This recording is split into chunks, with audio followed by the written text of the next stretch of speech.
S V ನ್ಯೂಸ್ಗೆ ಸ್ವಾಗತ.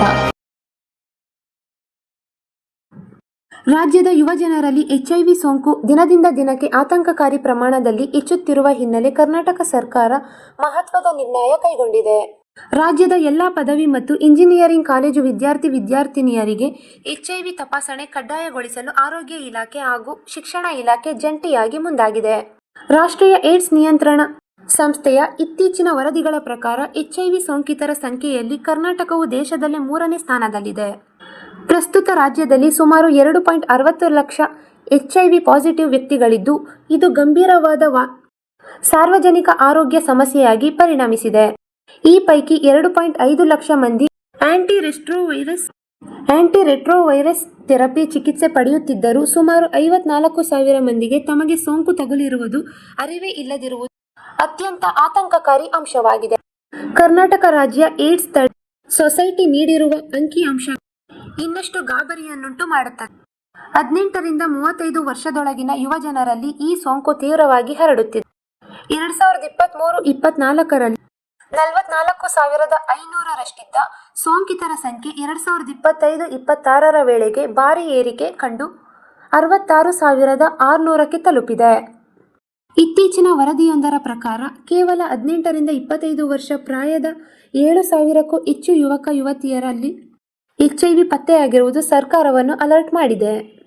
ಈ ಹಿನ್ನೆಲೆಯಲ್ಲಿ ಕಾಲೇಜು ಶಿಕ್ಷಣ ಇಲಾಖೆ, ವಿಶ್ವೇಶ್ವರಯ್ಯ ತಾಂತ್ರಿಕ ವಿಶ್ವವಿದ್ಯಾಲಯ ಹಾಗೂ ಜಂಟಿಯಾಗಿ ಸಂಯೋಜಿತ ಆರೋಗ್ಯ ಶಿಬಿರಗಳನ್ನು ಆಯೋಜಿಸುತ್ತಿವೆ. ವಿಟಿಯು ಸಂಯೋಜಿತ ಎಲ್ಲ ಇಂಜಿನಿಯರಿಂಗ್ ಕಾಲೇಜುಗಳು ಮತ್ತು ಸ್ನಾತಕೋತ್ತರ ಕೇಂದ್ರಗಳಲ್ಲಿ ವಿದ್ಯಾರ್ಥಿಗಳಿಗೆ ಪರೀಕ್ಷೆಯ ಜೊತೆಗೆ ಆಪ್ತ ಸಮಾಲೋಚನೆ ನಡೆಸಲು ಸೂಚಿಸಲಾಗಿದೆ. ಈ ಶಿಬಿರಗಳು ವಿದ್ಯಾರ್ಥಿಗಳಿಗೆ ಸುರಕ್ಷಿತ, ಗೌಪ್ಯ ವಾತಾವರಣದಲ್ಲಿ ತಮ್ಮ ಆರೋಗ್ಯ ಸ್ಥಿತಿಯನ್ನು ತಿಳಿಸಲು ಅವಕಾಶ ನೀಡಲಿದೆ.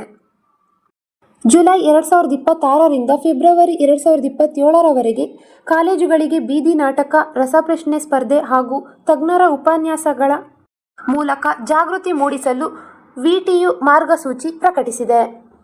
ವಿದ್ಯಾರ್ಥಿಗಳಲ್ಲಿ ಅರಿವು ಮೂಡಿಸುವುದರೊಂದಿಗೆ ತಾರತಮ್ಯ ಕಳಂಕದ ಭಯವನ್ನು ನಿವಾರಿಸುವುದು ಈ ಅಭಿಯಾನದ ಉದ್ದೇಶವಾಗಿದೆ.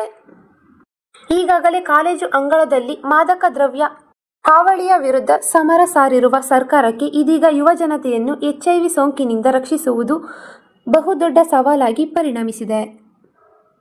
ರಾಜ್ಯದ ಪದವಿ ಕಾಲೇಜುಗಳು 3 ಲಕ್ಷ ಹಾಗೂ ವಿಟಿಯು ವ್ಯಾಪ್ತಿಯಲ್ಲಿ 4 ಲಕ್ಷ ಸೇರಿದಂತೆ ಒಟ್ಟು 7 ಲಕ್ಷಕ್ಕೂ ಅಧಿಕ ವಿದ್ಯಾರ್ಥಿಗಳನ್ನು ತಲುಪಿ ಆರಂಭಿಕ ಹಂತದಲ್ಲೇ ಸೋಂಕು ಪತ್ತೆ ಹಚ್ಚಿ ಸೂಕ್ತ ಚಿಕಿತ್ಸೆ ನೀಡುವುದು ಸರ್ಕಾರದ ಮುಖ್ಯ ಉದ್ದೇಶವಾಗಿದೆ. ಹೀಗಾಗಿ ಕಾಲೇಜುಗಳಲ್ಲಿ ರೆಡ್ ರಬ್ಬನ್ ಕ್ಲಬ್ಗಳನ್ನು ಸಕ್ರಿಯಗೊಳಿಸುವ ಮೂಲಕ ಪೀರ್ ಎಜುಕೇಷನ್ ಮಾದರಿಯಲ್ಲಿ ಜಾಗೃತಿ ಮೂಡಿಸಲು ಯೋಜಿಸಲಾಗಿದೆ. ಪರೀಕ್ಷಾ ಫಲಿತಾಂಶಗಳು ಸಂಪೂರ್ಣ ಗೌಪ್ಯವಾಗಿರುತ್ತದೆ ಮತ್ತು ಯಾವುದೇ ವಿದ್ಯಾರ್ಥಿಯ ವಿರುದ್ಧ ತಾರತಮ್ಯ ಮಾಡಲಾಗುವುದಿಲ್ಲ ಎಂದು ಅಧಿಕಾರಿಗಳು ಸ್ಪಷ್ಟಪಡಿಸಿದ್ದಾರೆ.